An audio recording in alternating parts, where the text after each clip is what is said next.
What we are doing since the last episode is to look at 5 major passages in the scripture under the Mosaic law. 5 major passages that are related to tithing under Mosaic law. Obviously, there are more than 5 passages, but these are 5 major passages. Remember, we are talking about under the law. We are not talking about during the time of the patriarchs. We are talking about under the law. So we are looking at 5 major ones. So Leviticus chapter 27, which we have already dealt with. We've already dealt with Leviticus chapter 27. Now the second one is Numbers chapter 18, verses 21 to 32. And that is actually where we stop. And that is where we are going to pick up from there. Then the last 3 are really from Deuteronomy, the book of Deuteronomy. So we have Deuteronomy chapter 12, verses 6 to 19, Deuteronomy chapter 14, verses 22 to 29, and then we have Deuteronomy chapter 26, verses 12 to 15. So these are the major scripture passages that deals with tithing under Mosaic law. So, and as we read through this, we are looking, is helping us to look at 2 things. Number one, we have seen the reason, the purpose for tithing under Mosaic law, the principle of tithing under Mosaic law, and also we are looking at the how under Mosaic law. So now we are on the second passage. So we are going to read few verses from our second passage. That is from Numbers chapter 18, verses 21 to 32. We are not going to read everything. These are the few verses we read the last episode. I'm going to quickly have to read through them again because we still have some matters we need to deal with. So Numbers chapter 18 from New Living Translation, verse 21. As for the tribe of Levi, your relative, I will compensate them for their service in the tabernacle. Instead of an allotment of land, I will give them the tithes from the entire land of Israel. Verse 24, because I have given them the Israelites' tithe, which have been presented as sacred offering to the Lord, this will be the Levites' share. That is why I said they will receive no allotment of land among the Israelites. Okay, verse 28, you must present 1/10 of the tithe received from the Israelites as a sacred offering to the Lord. This is the Lord's sacred portion, and you must present it to Aaron the priest. Okay, so let's jump down to verses 31 to 32. You Levites and your families may eat this food anywhere you wish, for it is your compensation for serving the tabernacle. In the tabernacle, you will not be considered guilty for accepting the Lord's tithe if you give the best portion to the priests.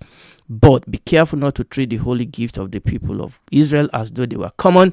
If you do, you will die. And we have mentioned quite a number of things with respect to these passages that we read, and we are not going to go through all that again. If you need to, please go back and refresh your memory. But as a bit of a summary, we see here that these passages tell us the primary reason and use of tithe. This is always the reason. This is the enduring principle.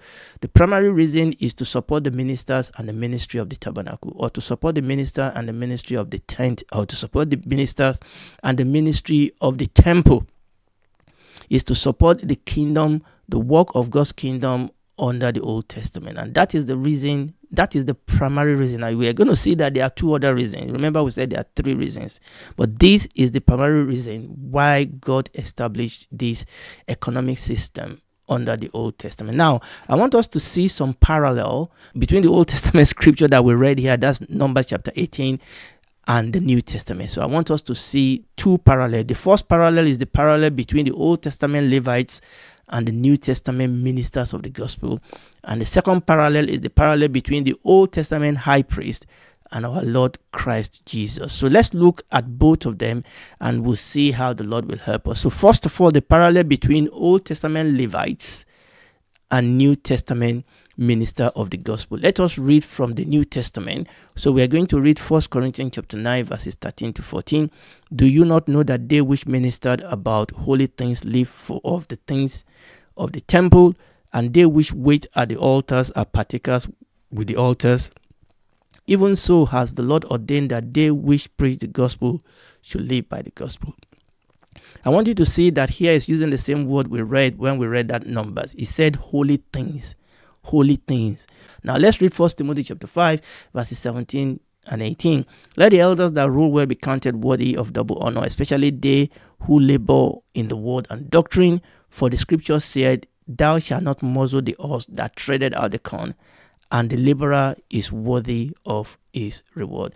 So straight away, we can see this parallel. We can see the parallel between the Old Testament Levite and the New Testament minister. So Paul is reminding the church that the Old Testament economy that we saw in the Old Testament, in that Old Testament economy, the Levite who worked in the temple, they lived up the tithe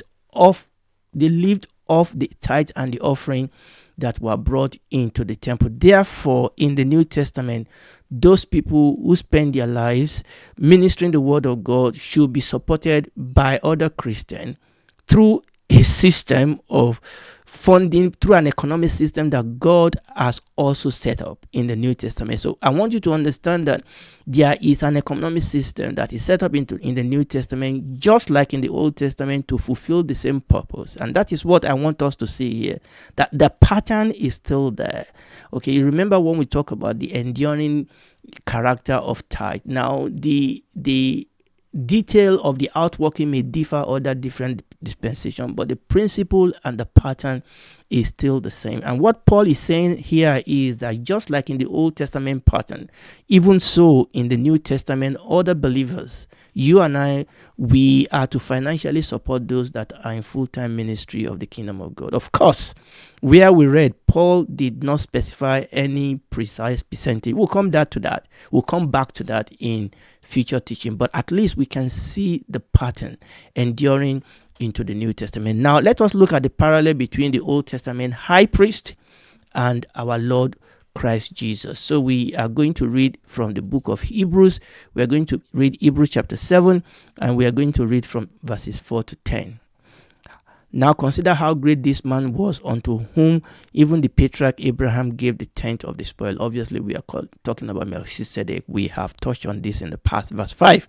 And verily they that have the sons of Levi, who receive the office of the priesthood, have a command to take tithe of the people according to the law, that is of their brethren, though they come out of the same loins of Abraham. But he whose descent is not counted from them received tithe of Abraham, and bless him that had the promises. Verse 7.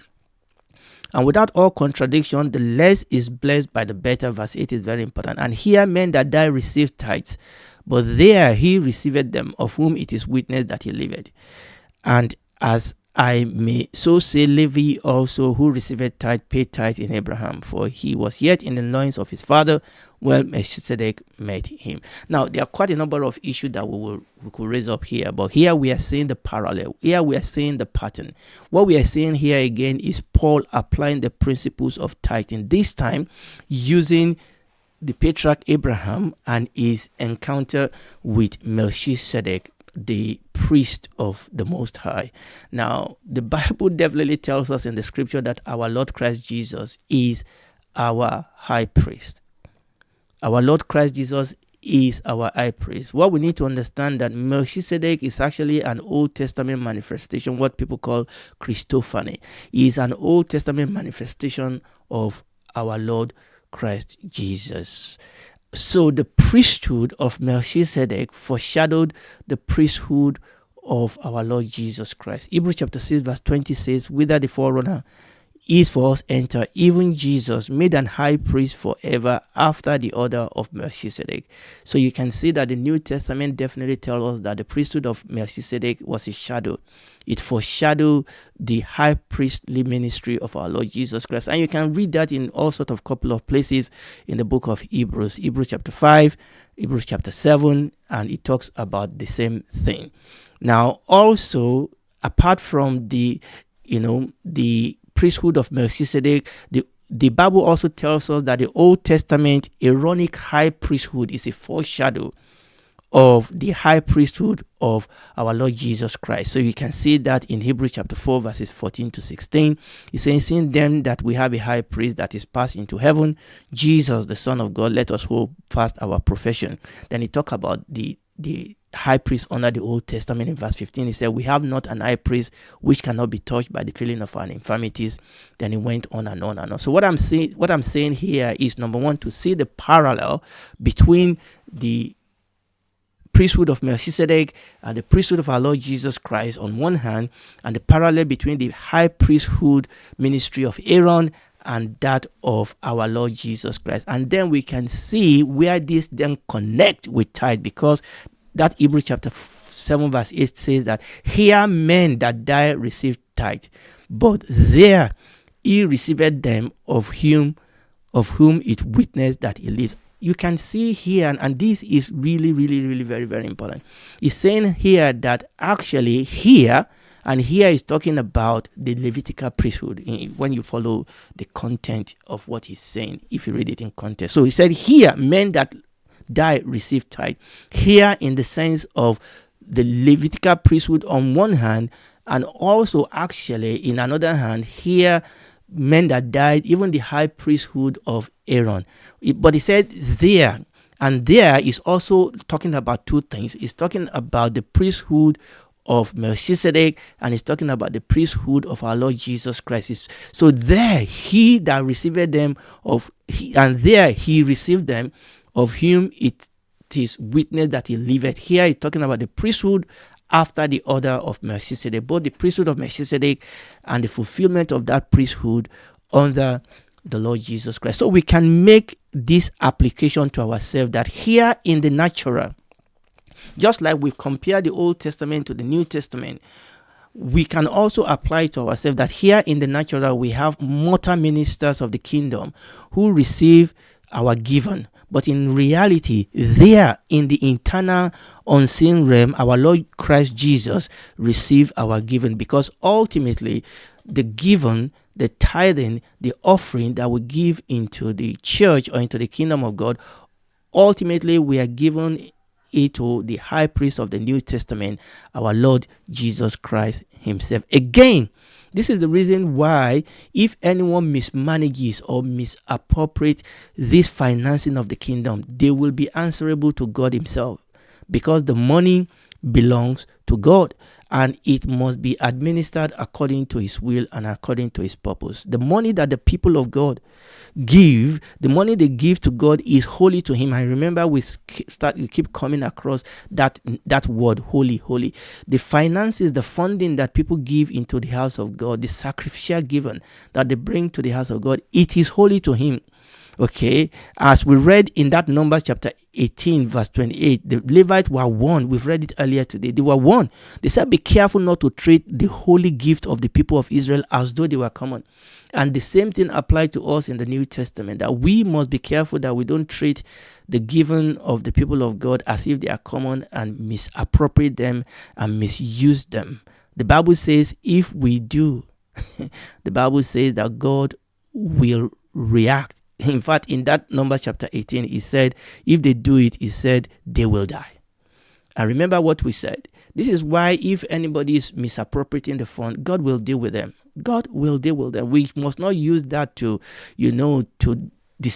dismantle this system that God has put in place. God said, vengeance belongs to me, and I will repay. Now, let's move on.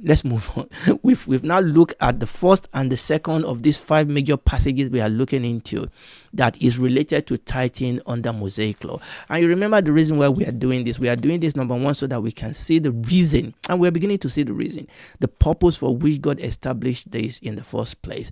And number two, so that we can also see the pattern, the structure under the Mosaic law. So we are going to go on to the third of those passages now, and that will be in Deuteronomy chapter 12. Remember, the last 3 of these 5 will actually be found in the book of Deuteronomy. And what you will see in these last 3 is that they will be building upon each other. They actually flow nicely into each other. But let's look at the first one, which will be the third of our 5 passages. And we are going to read that in the book of Deuteronomy chapter 12, and it's going to be from verses 6 to 19. Obviously, I'm not going to read all of them, but let me give us a little bit of a background, if I can put it that way. When we read these passages, you will see that it's not just talking about tithe. It's actually describing all sort of offerings and gifts that Israelites would bring to the sanctuary. And obviously, in the middle of speaking about all this, he also mentioned about tithe. So Deuteronomy chapter 12, verses 5 to 7. But unto the place which the Lord your God shall choose out of all your tribe to put his name there, even unto his habitation shall you seek, and thither shalt thou come. So talking about the temple, the tabernacle. Now verse 6 is important. And thither shall you bring your burnt offering, your sacrifices, your tithes, and heave offering, and if offering of your hand, and your vows, and your freewill offering, and the firstling of your herds, and all, and of your flock. So you can see that this is talking about quite a number of offerings and sacrifices, but included in that is the tithe, verse 7. And there you shall eat. Now, this is introducing another layer here. And it says there, you brought all these things into the temple where God has put his name.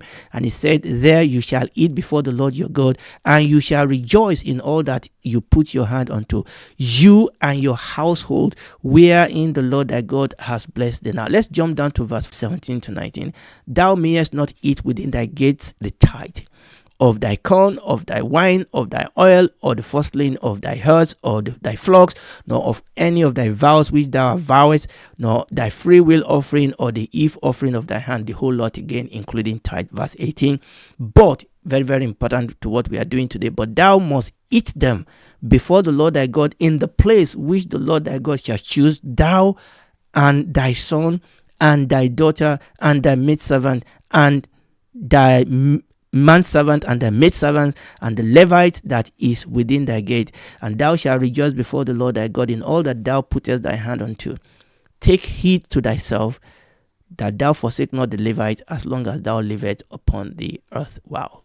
Take heed to thyself that you don't forget the Levite. But let's move on. What you will see here is a new layer that is added to the structure of tithing that we have seen so far in Leviticus 27 and Numbers 18. So as we move into Deuteronomy, the Deuteronomy that we read here in verse 12, we see a new layer that is being added to the structure. Now, here, this is quite interesting. The activity involves the whole family.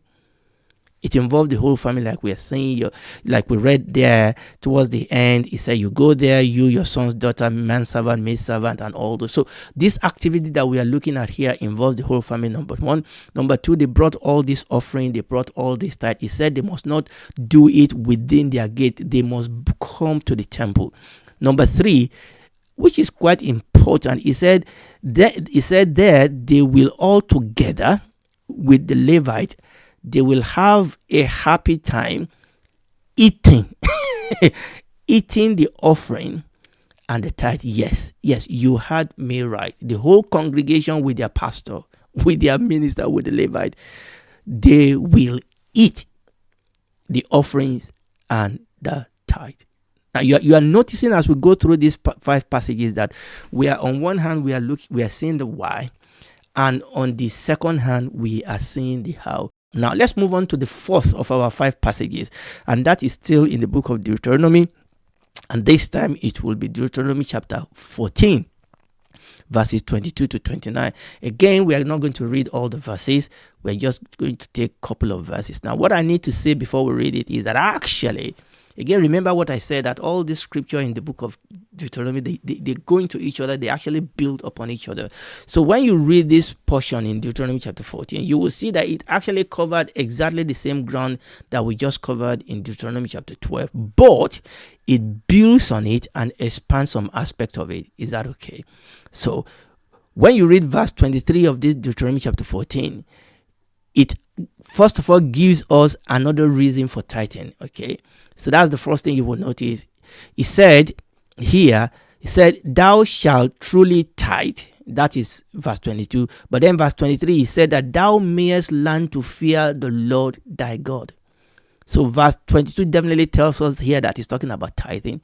But that's verse 22. But verse 23 now say one of the reasons to do that, one of the why is that he said when we give this way, it helps us to learn to fear the Lord our God always. Tithing helps us to learn to fear the Lord our God always.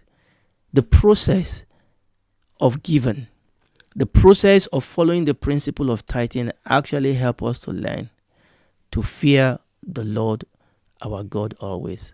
In other words, if I'm not doing this, it actually brings into question whether I actually have the fear of God. Now, obviously, we have other teaching about the fear of God. There's some misunderstanding about what the fear of the Lord is and things like that, but I can't go into that. We have a series on fear of the Lord. Please, both on YouTube and on podcast, you can go and listen to it. But it suffice to say here that one of the reason for tithing is it actually helps us to learn the fear of the Lord, both in giving it and also in seeing how the Lord responds to our commitment to his kingdom. Like the Bible says, seek you first the kingdom of God and his righteousness, and all these things will be added unto you. So that is the first thing I want us to see in this fourth passage out of our 5 in Deuteronomy chapter 14. But now let us read verses 24 to 26. And if the way be too long for thee, so that thou art not able to carry it, or if the place be too far from thee, which the Lord thy God shall choose to set his name there, when the Lord thy God has blessed thee. Verse 25. Obviously, like I said, when you read the previous verses, you know he's talking about tithe.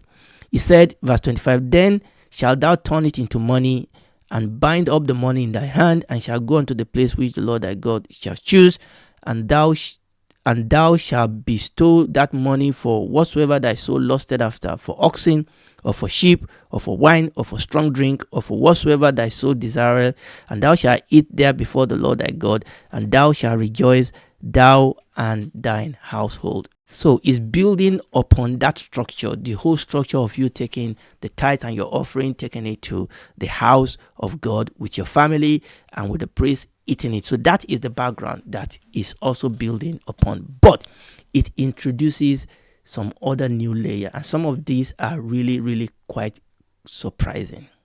Okay. So what we see here, that in contrast to what we read back in Leviticus chapter 27, here in this Deuteronomy chapter 14, here in contrast to what we read previously in the book of Leviticus, here in Deuteronomy chapter 14, God allowed the people to cash in their tithe if the way was too far for them to carry them all the way to Jerusalem. If the way was too far, all this blessing, the tithe of it, if it was just too much for them to carry, they have to travel. Remember, in those days, there was no helicopter or plane or car. They have to walk, they have to ride on animals and things like that. And God said, look, if it's too far, convert it to money. Now, unlike what we read in Leviticus chapter 27, there's no mention here about you having to put a percentage on it. Remember that. There's no talk about that here. Okay? We can't see any penalty of you doing that in this portion. Then number 2, there's no restriction. In Leviticus, he allows you to be able to convert the fruits and the grains, but you are not allowed to convert the animal to money. But here, in this particular structure, in this particular addition that we are seeing here in the book of Deuteronomy chapter 14, actually, number 1, there is no mention of any penalty for you converting this tithe to money. Number 2, there is no restriction in this particular one that we are reading here. Are you following this? And then, even more surprising, the scripture that we read here tells us that when they eventually get to Jerusalem, they can spend that money to their heart's content. They can spend that money on whatever they wish, but whatever they're spending on, they are going to eat it. They are going to use it to eat, and they are going to use it to celebrate before the Lord their God. In other words, there was a lot of liberty within a certain parameter, obviously. We are going to stop here today, but there's a portion of this Deuteronomy chapter 14. Remember, this is the 4th of our 5 passages. There's still a portion there, verses 28 to 29, that introduce even yet another layer. That is going to wait until the next episode by the grace of God. And if you are listening to me tonight, I want you to know that God loves you. And therefore, he came to help us, because we can't help ourselves.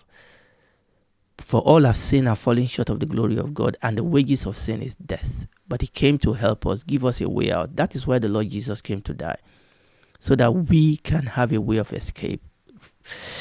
But the ball is in our court. You have to decide to accept that sacrifice. Know that you are a sinner, you cannot help yourself. Bow down your head, ask God to save you.